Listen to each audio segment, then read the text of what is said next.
Back here at Silva for the second half of the Mountain Invitational Finals. This is the final match in both the scratch and girls scratch. And Josh Burnett is catching fire at just the right time. Both bowlers have 2 losses. You got to have 3 to be eliminated. So winner gets $1,000 in the title. Loser still gets $500. That is already a 7th frame double for Burnett. He has himself a 23-pin lead or so, and a golden opportunity here to get this title and $1,000 top prize. Double working in the 8th. Pretty shots, man. He was just waiting for the camera to start as he throws a perfect ball in the 7th and 8th to extend his lead and put all the pressure on this guy, Brock Bivens. He's having an outstanding weekend. He won yesterday when they were tough. They're tough today, so no surprise to see him in the title match. He is trying to join the elite club of 10 career titles with this win, but he's going to have to pull a comeback here to make it happen. As Burnett looking good. Oh, and he's got a few of those patented Brock squashers, and he comes up with one at the perfect time there to get his double, stay very much in the match. To their left is girls scratch. That's $200 for first. Geraldine Delagarrido taking on Eileen Linares, who's going to run away with the subdivision title as well as Scratch Bowler of the Year, which I believe is a first female Scratch Bowler of the Year. We'll double check our records between now and TPC. And Bivens gets the triple. Boy, this is on top of all the other things that make the Invitational tough, they're bowling on 2 different patterns. Right lane US Open, left lane Stone Street.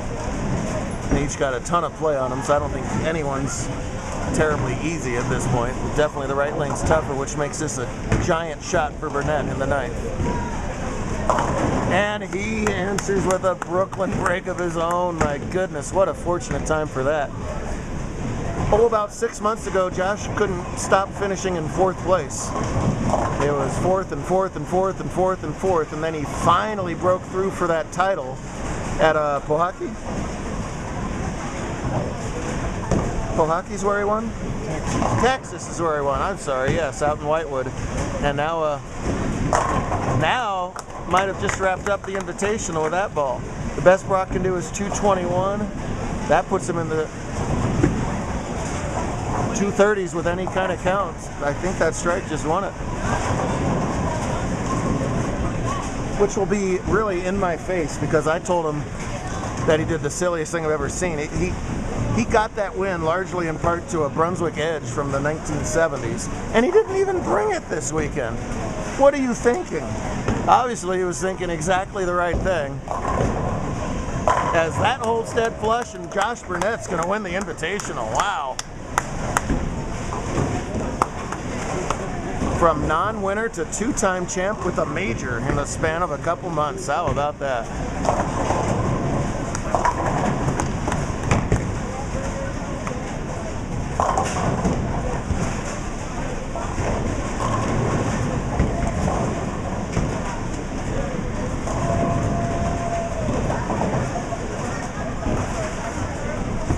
And finishing in style on a tough day where anything over 200 was good, he goes back 6 for 246 to take it all. Yay, Josh.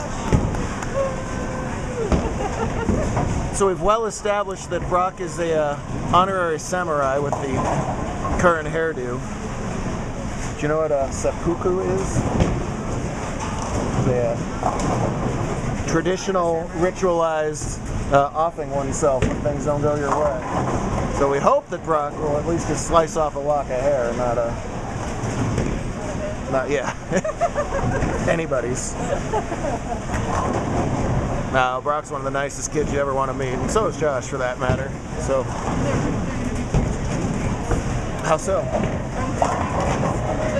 Oh yes, of course, they are fellow Arizona Christianers. Brock's dad would seppuku on me if I didn't mention that. That's right. He got his ACU jersey out in Texas. These weeks blend in week to week on me. Got somebody. Yeah, they did their signing. And for his matter, Brock finishes out with 200 even. Great stuff by the very soon-to-be teammates. They'll take home first and second in the invite. ACU takes another Mountain Conference win. Would you like to point out how you did that without throwing the Brunswick Edge even once? Yeah, I was on deviate collision on the left lane and the Black Widow Real Monster on the right. We can plug the Black Widow because it's EBI, but we don't mention the other thing. Yeah, there you go. The ball I drilled up Friday. Is that right? Yeah. Excellent. Well, right on. You went from can only finish fourth to 2 titles in a major. Right. How about that?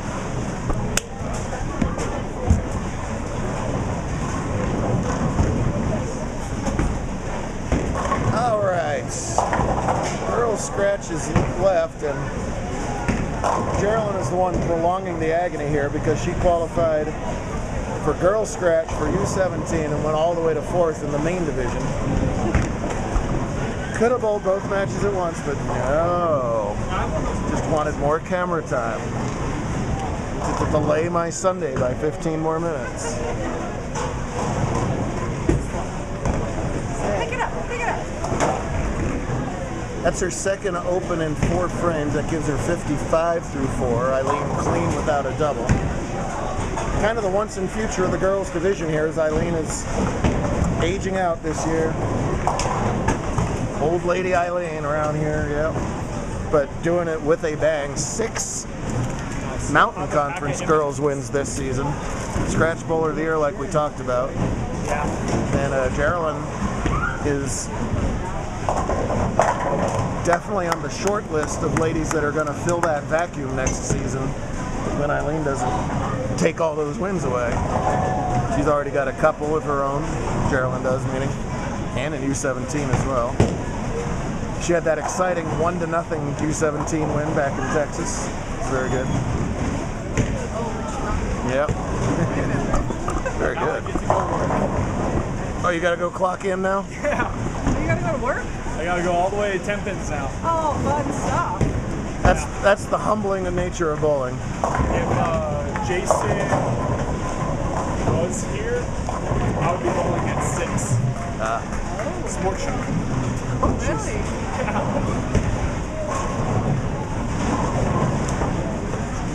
No, I get to work it. Our head mechanics outside. Good job.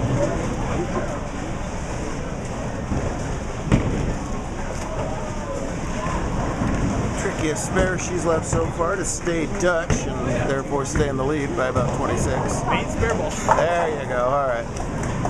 No problem for the talented Lenars. Makes her spares with the best of them. So Geraldine was given a gigantic gift today. And I don't know how the points work out for second place, but she was in 4th place in U17 points, and the top 3 weren't here. John Green, Lucas, and Tyler Close was the other one. So she may have gone all the way up to U17 Bowler of the Year once we calculate all those points. Do not ask me the rest of the night where the points are, because by Sunday afternoon of an invitational, my brain is gone. I didn't have a lot of brain to begin with. It's funny. It's gone. Last night I had a talk with Mike Miller, and he told me, write down my goals. I wrote down win this today, last night. You made one of them. Yeah, last night. You can check that off. Come on, 7 pin. Good shot last frame, good shot this frame. 7 pin doesn't comply Now you this can work time. on the other goals. I don't. Yeah, what's I the need to next write goal? them down first. Oh, Get this man a pen and paper. There's here. Win TPC. This, yeah. I wrote it down last night. I will win the invitation. Geraldine also an excellent spare. No problem with that. Trails by 26 through 6. Yeah, that's the thing. That Mike Miller, he's an okay dude, huh? Yeah. Huh? That Mike Miller's an okay dude, huh? Oh, he's hilarious. He is. When you catch him on a good day, he's funny. Yes. When you work with him, oh boy, better not get on his bad side. Been on his bad side for 3 years. Mike Miller gave a much tinier Jeffy an Ebonite Nitro at Caroler Lanes in New Jersey many, many, many, many moons ago. Yeah. Just he was done with his block, and I was fanboy and said, "Here, kid." So that started knowing Mike decades before I would end up in Rio Rancho, New Mexico, knowing Mike in a whole different way. So yes, we have never forgotten that. Those little things. Brother Mike used to be really good friends years. Is that right? Is that right? Wow. We all grew up in the bowling alley. Ah, of course. My lifestyle is based off of Mike. Mike, one of these trailblazers in this modern game when he pulled his thumb out of the ball.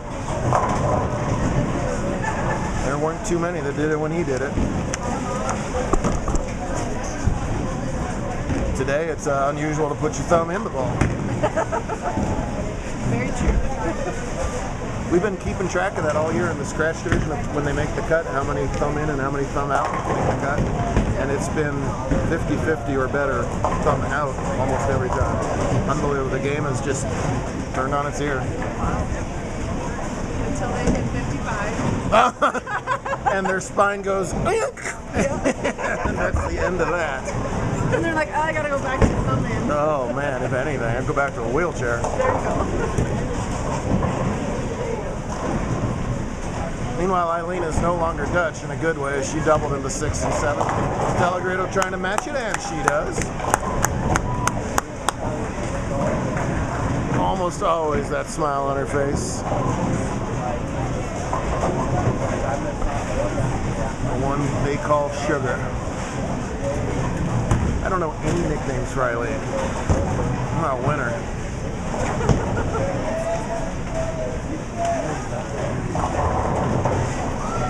I'm 99% sure we haven't had a female scratch bowler of the year.